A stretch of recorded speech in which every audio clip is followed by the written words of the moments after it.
Assalamualaikum warahmatullahi wabarakatuh. Saya atas nama Herunisa Priyamri Putri, nomor urut 11 dari kelas 11 Dinasti Turki Utsmani telah memainkan peran dalam menjaga dan melindungi kaum muslimin selama 5 abad. Utsmaniyah merupakan pusat daulah Islamiyah yang dapat dikatakan negara paling kuat di dunia pada masa itu.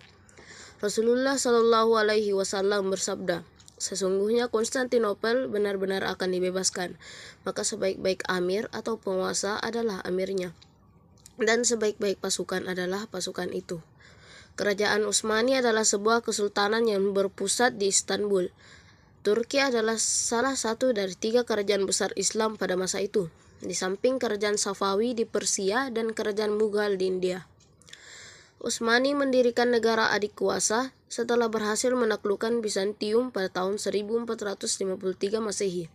Yang penting terutama untuk mengembangkan wilayah Islam. Kerajaan Utsmani berkuasa lebih dari 6 abad. Puncak kejayaannya berlangsung pada masa pemerintahan Sulaiman I, the Great, the Magnificent, and Al-Kanuni, yaitu pada tahun 1520 sampai 1566 Masehi.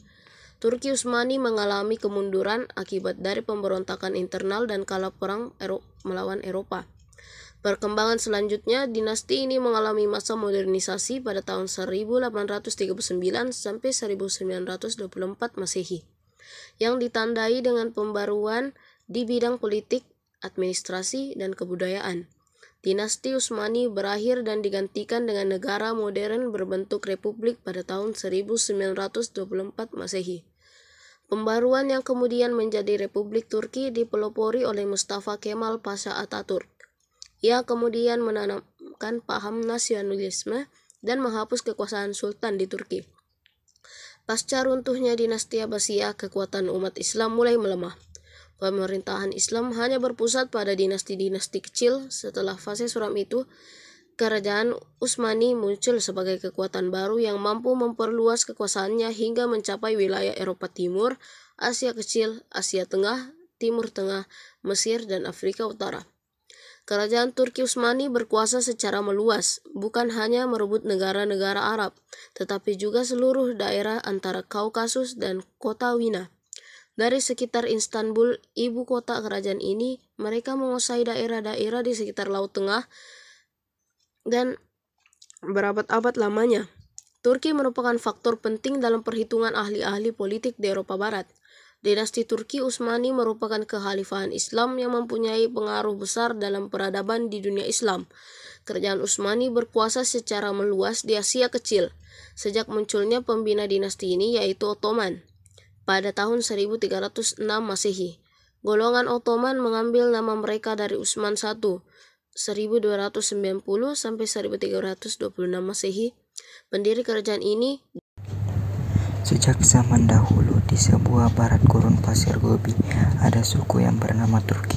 Mereka hidup secara nomaden atau berpindah-pindah. Pada saat perkembangan periode Islam mereka dikalahkan oleh bangsa Tartar, maka mereka berpindah ke barat sampai laut. Bangsa Turki berbagi dalam suku, diantaranya yang terkenal suku Kai. Suku ini terbagi menjadi 24 subsuku. Dalam subsuku tersebut lahirlah sultan pertama dari dinasti Turki Utsmani yang bernama Utsman. Munculnya kerajaan Utsman berasal dari suku bangsa pengembara yang bermukim di wilayah Asia Tengah di utara Laut Kaspia. Mereka termasuk suku Kai, salah satu suku Turki Barat yang terancam gelombang keganasan ke sebuah bangsa Mongol yang berupaya menyerang Turkistan dan Iran pada abad ke-13 Masehi. Pada saat itu, Genghis Khan mengusir orang-orang Turki dari Khurasan dan sekitarnya. Kakeknya Utsman yang bernama Sulaiman bersama pengikutnya bermukim di Asia Kecil. Pada awalnya Genghis Khan, pemimpin Mongol, menyerang Tiongkok 1213 Masehi, menduduki Beijing 1200 Masehi, dan menjarah wilayah Turkistan berbatasan dengan kekuasaan Khawarizmi. Dan Khawarizmi yang terletak di Oxus Bawah merupakan wilayah pertanian yang cukup subur. Wilayah itu sudah memiliki tradisi lama sejak sebelum Masehi dan masuk ke wilayah Islam ketika Gubernur Khurasan Qutaibah bin Muslim mendudukinya pada 1093 Hijriah atau 712 Masehi. Suku Kai yang saat itu dipimpin Sulaiman meminta perlindungan kepada Jalaluddin Mungobirti bin Khawarizmi, syah terakhir yang menguasai Transoksania. Namun akhirnya ia juga dikalahkan oleh bangsa Mongol. Jalaluddin menunjukkan jalan ke arah barat laut Armenia, dan pemimpin suku Kai saat itu mengerahkan anggotanya ke Kurdistan dan Azerbaijan di perbatasan Asia Kecil. Di sanalah mereka menetap dan mendapat wilayah padang rumput luas yang subur serta kaya air. Kawasan yang terdiri atas perbukitan ini sesuai bagi tempat penggembalaan ternak mereka. Sulaiman kemudian berusaha memasuki wilayah Syam atau Suriah setelah merasa aman dari ancaman bangsa Mongol. Namun nasib tragis menimpanya dengan datangnya banjir dan menenggelamkannya ketika ia menyeberang sungai Efrat dekat kota Aleppo pada tahun 1228 Masehi. Namun, 4 putranya yang bernama Sunkhur, Gundogdur, Artokrol, dan Dundar selamat. Dua putra yang pertama kembali ke tanah air mereka, sementara dua yang terakhir bermukim di daerah Asia Kecil. Kawasan pengembara yang bermukim di Asia Kecil atau kelompok kedua itu berjumlah sekitar 400 keluarga. Mereka sepakat untuk mengangkat Artokrol, putra Sulaiman yang ketiga, menjadi pemimpin mereka. Artokrol beserta rombongan mengabdikan diri kepada Sultan Alauddin II dari dinasti Seljuk Rum yang berpusat di Konya atau Iconium, yang tengah berperang menghadapi Kekaisaran Romawi Timur atau Bizantium. Dengan bantuan Artokrol, pasukan Alauddin mendapat kemenangan. Materi bagian B, sejarah berdirinya Daulah Turki Utsmani. Sejarah berdirinya kerajaan Turki Utsmani tak dapat dilepaskan dari peran Sultan Alauddin II yang merasa bergembira atas kepemimpinan Utsman yang senantiasa meneruskan kebijakan ayahnya, Artokrol. Artokrol mempunyai putra yang bernama Utsman, lahir tahun 1258 Masehi. Dari Utsman inilah diambil nama bagi kerajaan Utsmani. Ketika Artokrol meninggal dunia pada tahun 1280 Masehi, Utsman menggantikan kedudukan ayahnya sebagai pemimpin suku bangsa itu atas persetujuan Sultan Alauddin II. Kemudian ia memindahkan ibu kotanya ke Malekenon. Sebagai rasa simpati itu, Sultan Alauddin II memberi banyak hak istimewa. Di samping mengangkatnya menjadi gubernur, Sultan menambahkan kepada Utsman wilayah yang ditaklukkan dari wilayah Bizantium. Utsman juga diberi kewenangan untuk mencetak dan diberi gelar Bey. Bey adalah gelar untuk kepala suku. Secara tradisional dipakai untuk kepala suku-suku kecil dan gelar itu menunjukkan sebagai pangeran. Bangsa Mongol telah menghancurkan Baghdad sekitar tahun 1299 Masehi dan pada tahun 1258 Masehi dipimpin oleh Ghazan Khan. Mongol menyerang wilayah Seljuk Rum sehingga Sultan Alauddin II merasa takut dan meminta bantuan ke Bizantium. Tetapi tak dihiraukan dan akhirnya ia meninggal dalam peperangan menghadapi bangsa Mongol. Hal itu menyebabkan terjadinya kekosongan kepemimpinan di wilayah bekas kekuasaan Seljuk dan kemudian dimanfaatkan oleh Utsman untuk memerdekakan diri. Bahkan wilayah Seljuk Rum menjadi milik dengan berbayatnya para penguasa Seljuk kepadanya. Rakyat terdiri atas berbagai kelompok juga ikut memberi bayat kepada Utsman dan meminta perlindungan kepadanya. Peristiwa itu terjadi pada tahun 1300 Masehi. Dengan demikian berdirilah kerajaan Utsmani dan Utsman sebagai pemimpin dengan gelar Padishah Adul Utsma atau raja keluarga Utsman. Ibu kota kekuasaan kerajaan Utsmani pertama kali adalah Khurahishyar, sebuah kota Bizantium yang ditaklukkan oleh pasukan Utsmani. Kerajaan Utsmani berdiri di atas sendi-sendi persatuan suku Turki yang beragama Islam dan beraliran Sunni. Kekuasaan Utsmani bertambah dengan adanya pasukan perang yang berjuang atas nama Allah. Anggotanya terdiri dari persaudaraan Tarekat Bekstad Vel tahun 1337 Masehi. Utsman sendiri diambil menantu oleh guru tarekat Suti Sheikh Udabali, diberi gelar Al-Ghazi dan dinasihati supaya berjuang terus pada jalan Allah di tanah Rum. Para ikhwan tarekat beranggota para saudagar kaya yang banyak menolong fakir miskin. Mereka menatangi zawiyah, pondok para guni sufi. Selain itu, militer yang tangguh dan beranggota secara rapi merupakan pilar utama bagi kerajaan Utsmani. Mereka juga disebut Al-Ghazi, prajurit penyerang yang berjuang berdasarkan agama Islam yang membebaskan wilayah non-Muslim. C. Daulah Turki Utsmani dan amanah kekuasaan. Kerajaan Turki Utsmani adalah kerajaan Islam besar yang menjadi tumpuan harapan bagi dunia Islam. Kekuasaan adalah amanah yang ditunaikan oleh penguasa Muslim saat itu, di mana negeri-negeri Islam sedang mengalami perpecahan. Dengan munculnya kerajaan Turki Utsmani, amanah dapat ditunaikan dengan baik, sehingga Islam kembali menunjukkan keperkasaan dan menyambung kemegahan masa lalu. Sampai pada akhir masa pemerintahan Turki Utsmani, Islam masih tetap berkembang dengan baik. Bahkan, Islam berkembang tidak hanya di negeri Turki, melainkan meluas sampai ke seluruh negeri yang menjadi kekuasaannya, termasuk sampai ke Eropa Timur. Pada awalnya, kerajaan Turki Utsmani hanya memiliki wilayah yang sangat kecil. Namun dengan adanya dukungan militer, tidak berapa lama Utsmani menjadi kerajaan yang besar dan bertahan dalam kurun waktu yang lama.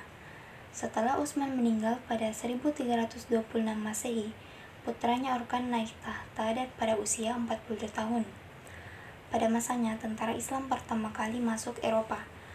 Orkan berhasil mereformasi dan membentuk 3 pasukan utama tentara. Pertama, tentara Sipahi atau tentara reguler yang mendapat gaji setiap bulan. Kedua, tentara Haseb atau tentara irregular yang digaji pada saat mendapatkan ganimah. Ketiga, Jenisari direkrut pada saat berumur 12 tahun, dididik dengan disiplin tinggi. Pada masa Orkan ini, Bursa, sebuah kota di tepi Laut Marmara, dapat dikuasainya. Pada tahun 1324 Masehi, penduduk kota itu berbondong-bondong masuk Islam.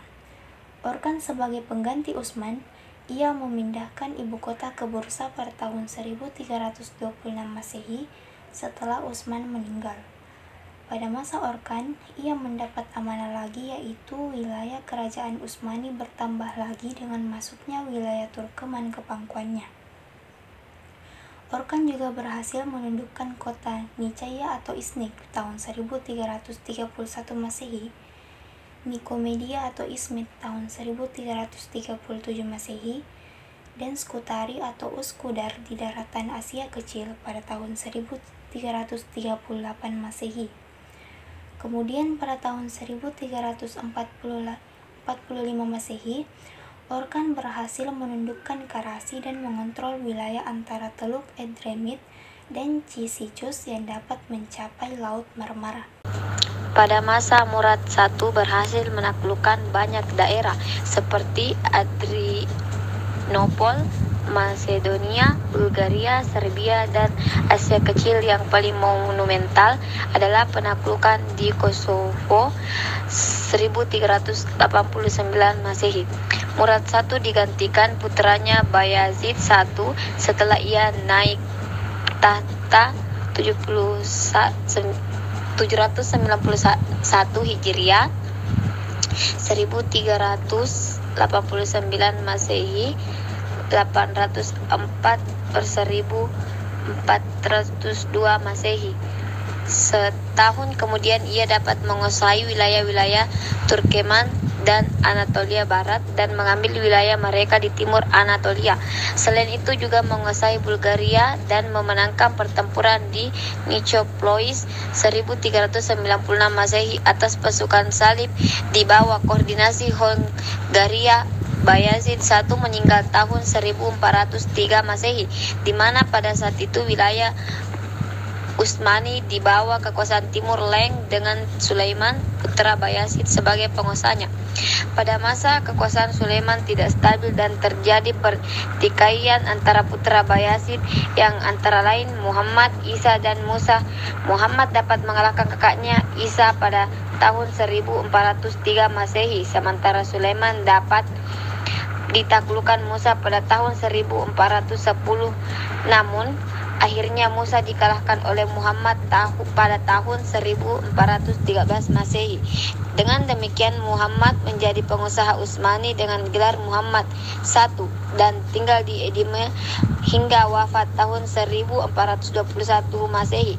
Masa antara 1403 sampai 1413 Masehi ini disebut dengan masa peralihan.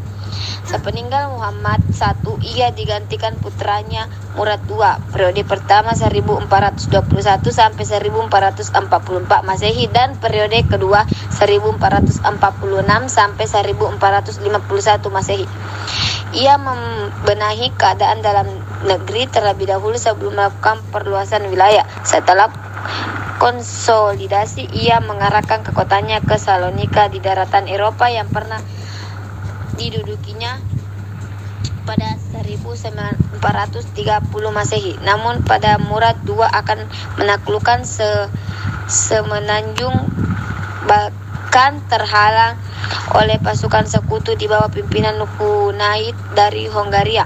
Pada tahun 1444 Masehi diadakan perjanjian damai antara keduanya yang berisi antara lain bahwa Utsmani harus menyerahkan Aflak kepada Hongaria dan meninggalkan Serba. Perjanjian itu akhirnya dihianati dan terjadi pertempuran yang dimenangkan Utsmani, dan pada tahun yang sama Serbia dan Bosnia dapat dikuasai Utsmani. Murad II meninggal tahun 1451 Masehi dan digantikan putranya Muhammad II yang bergelar Sang Penakluk atau yang biasa disebut dengan Al-Fatih the Conqueror. Karena jasanya dalam menaklukkan Konstantinopel pada tahun 1453 Masehi, ia berhasil menaklukkan kota Konstantinopel pertama kali yang telah dicita-citakan sejak Khalifah Utsman bin Affan, Gubernur Muawiyah yang pertama kali menyerang Konstantinopel, dan khalifah-khalifah selanjutnya yang berabad-abad mencita-citakan penaklukan Konstantinopel. Akhirnya tercapai pada 29 Mei 1453 Masehi. Pada saat itulah awal kehancuran Bizantium yang telah berkuasa sebelum Nabi Muhammad SAW. Sultan Muhammad Al-Fatih menaklukkan Venice, Rhodos, dan Crimea yang terkenal dengan Konstantinopel II. Muhammad II berkuasa selama 2 periode. Ia dikenal sebagai orang yang cerdas dan menguasai 6 bahasa, yaitu Turki, Arab, Persia, Latin, Yunani, dan Ibrani. Ia menghormati peradaban Barat dan Timur, serta melengkapi koleksi buku dari bahasa Yunani untuk diterjemahkan ke bahasa Turki. Muhammad II berhasil menguasai Konstantinopel, dan dengan meninggalnya Kaisar Konstantinus pada tanggal 29 Mei 1453 Masehi dengan mengubah nama kota itu dengan nama Istanbul, dan Muhammad II memindahkan ibu kota Utsmani dan Edirne ke kota baru itu. Muhammad II wafat tahun 1481 Masehi saat merencanakan penaklukan ke Italia, kemudian digantikan oleh anaknya Bayazid II. Bayazid II dikenal sebagai seorang yang saleh dan zuhud atau yang bisa disebut dengan menjauhi keduniaan, dipandang lemah dalam mengatur kewarisan kekuasaan yang luas. Kemudian digantikan oleh Salim I. Kerajaan Utsmani melebarkan sayapnya ke wilayah Asia dan Afrika. Suriah yang dikuasai Mamluk berhasil ditaklukkan oleh Salim I pada tahun 1516 Masehi. Pada masanya, Aljazair dapat diduduki di bawah pimpinan Khairuddin Pasha Barbarossa.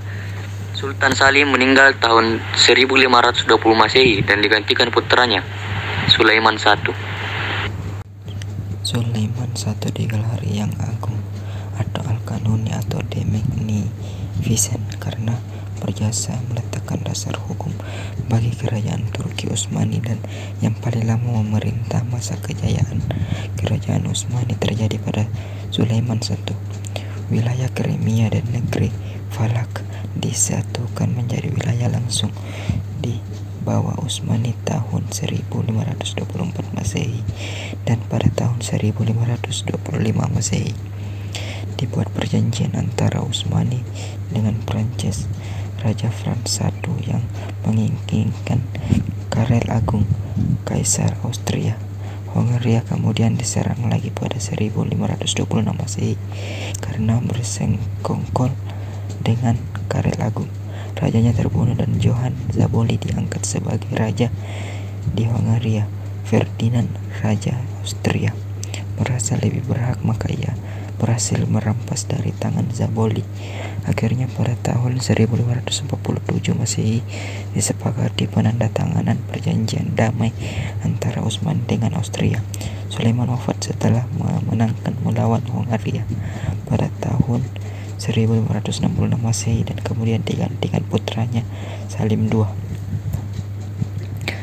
Pada masa pemerintahan Salim II telah terjadi pertikaian dan perebutan di antara putra mahkota yang akan menggantikan sultan setelah pemerintahan Sulaiman I. Sesungguhnya kerajaan Utsmani hanya dapat bertahan dan hanya sedikit perluasan wilayah karena kerajaan besar itu dipimpin oleh sultan tak sekuat para pendahulunya seperti Orhan I, Bayazid I, Muhammad Al-Fatih Salim I, atau Sulaiman Al-Kanuni.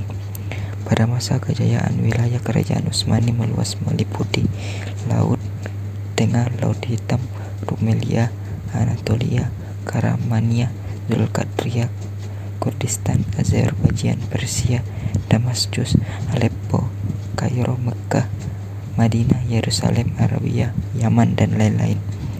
Sejak saat itu, dalam sejarah Islam terdapat dua jabatan penting yang dikuasai oleh seorang penguasa, yaitu sebagai sultan untuk kekuasaan Turki dan sebagai khalifah bagi seluruh dunia Islam. Sepeninggal Salim I digantikan Sulaiman Agung. Ia sebagai penguasa Utsmani yang berhasil membawa kejayaan Islam. Ia dijuluki Sulaiman Al-Kanuni. Sulaiman bukan hanya Sulaiman yang paling terkenal di kalangan Turki Utsmani, akan tetapi pada awal abad ke-16 ia adalah kepala negara yang paling terkenal di dunia dan akhirnya kerajaan Utsmani mengalami kemunduran. Hal itu menunjukkan bahwa kekuasaan adalah amanah yang silih berganti sesuai dengan yang dikehendaki Allah. Yaitu para penguasa Daulah Turki Utsmani. Para penguasa kerajaan Utsmani yang pada awalnya bergelar Padishah, lalu Sultan, dan kemudian ditambah lagi dengan Khalifah, berjumlah 38 orang. Mereka memerintah selama 625 tahun, yaitu mulai dari 1299 sampai 1924 Masehi. Masa pemerintahan Utsmani yang cukup panjang itu dibagi menjadi 5 periode. 1. Periode pertama yaitu pada tahun 1299 sampai 1402 Masehi. Terjadi pertumbuhan dan perkembangan kekuasaan kerajaan Utsmani sejak masa Utsman I, yang disusul dengan perluasan wilayah hingga penyeberangan ke daratan Eropa. Namun, gerak maju langkah Utsmani dibendung oleh kekuatan Timur Leng yang dapat merebut wilayah timur kerajaan pada tahun 1402 Masehi. Periode kedua, pada tahun 1403 sampai 1566 Masehi. Dimulai dari masa transisi karena perebutan kekuasaan di antara anak-anak Bayezid I yang diakhiri dengan kemenangan Muhammad atas saudara-saudaranya. Ia pada awalnya berkuasa atas Anatolia saja pada tahun 1403 sampai 1413 Masehi. Sementara saudaranya Sulaiman berkuasa atas Rumelia pada tahun 1403 sampai 1413 Masehi. Mulai tahun 1413 Masehi, Muhammad menguasai seluruh wilayah warisan ayahnya. Pada periode kedua ini ditandai dengan perbaikan-perbaikan, sehingga kerajaan Utsmani kembali kuat dan perkembangan secara mengagumkan. Konstantinopel dapat dikuasai pada tahun 1453 Masehi oleh Muhammad Al-Fatih, dan Sultan Salim I menguasai Mesir pada tahun 1517 Masehi. Masa kejayaan terjadi pada masa pemerintahan Sultan Sulaiman yang Agung, dan periode kedua ini berakhir dengan wafatnya Sultan Sulaiman. Periode ketiga pada tahun 1566 sampai 1703 Masehi. Kerajaan Utsmani hanya mampu bertahan agar tidak hancur. Namun tak ada perkembangan kemajuan dalam perluasan wilayah yang cukup berarti. Hongaria yang menjadi wilayah kekuasaan perlahan lepas dan hilang dari kekuasaan kerajaan Utsmani. Periode keempat pada tahun 1703 Masehi sampai 1839 Masehi. Kerajaan Utsmani mengalami kemunduran dengan wilayah yang menyempit. Sedikit demi sedikit kekuasaan berpindah kepada para pengikutnya yang berusaha meminta otonomi atau bahkan melepaskan diri dari pemerintahan pusat. Pada periode diakhiri dengan modernisasi yang dilaksanakan oleh Sultan Mahmud II pada tahun 1839 Masehi. Periode kelima pada tahun 1839 Masehi sampai 1924 Masehi. Melanjutkan dengan pembaruan di bidang politik, administrasi dan kebudayaan hingga kerajaan Utsmani runtuh pada tahun 1924 Masehi dan berganti menjadi republik di bawah pimpinan Mustafa Kemal Atatürk. Bagian E. Faktor-faktor yang menyebabkan kemunduran dinasti Utsmani. Setelah Sultan Sulaiman Al-Kanuni wafat pada tahun 1566 Masehi, kerajaan Turki Utsmani mulai memasuki fase kemundurannya. Akan tetapi, sebagai sebuah kerajaan yang sangat besar dan kuat, kemunduran itu tidak langsung terlihat. Perlahan tapi pasti, kejayaan Turki Utsmani mulai memudar, karena para pemimpin yang menggantikannya tidak mempunyai kemampuan yang cukup memadai untuk mengatasi permasalahan yang timbul. Di antaranya pemberontakan di wilayah-wilayah kekuasaan dan bangsa-bangsa Eropa yang mulai mengalami masa kemajuan yang pesat, hingga akhirnya di akhir Perang Dunia II 1942 Hijriah dimotori oleh Kemal Atatürk. Kerajaan Turki Utsmani berubah menjadi Republik Turki. Maka dengan demikian berakhirlah kerajaan Islam yang berkuasa selama 6 abad. Banyak faktor yang menyebabkan kerajaan Turki Utsmani itu mengalami kemunduran. Di antaranya adalah 1. Luasnya wilayah kekuasaan Utsmani. Tampaknya penguasa Turki hanya menuruti ambisi penaklukan, sementara penataan sistem dan tata pemerintahan diabaikan. Ketika Imperium Utsmani sedang dalam kemerosotan, wilayah-wilayah perbatasan yang jauh dari pusat mudah direbut oleh pihak musuh atau berusaha melepaskan diri. 2. Pemberontakan Jenisari. Pada masa belakangan Jenisari tidak lagi menerapkan prinsip seleksi dan prestasi, namun keberadaannya telah didominasi oleh keturunan dan golongan tertentu. Tokoh-tokoh Jenisari terlibat perselisihan dengan penguasa sehingga terjadi beberapa kali pemberontakan pada tahun 1525, 1632, 1727 dan 1826. 3. Adanya penguasa yang tidak cakap. Generasi penguasa Utsmani sesudah Sulaiman Al-Kanuni cenderung lemah semangat perjuangannya.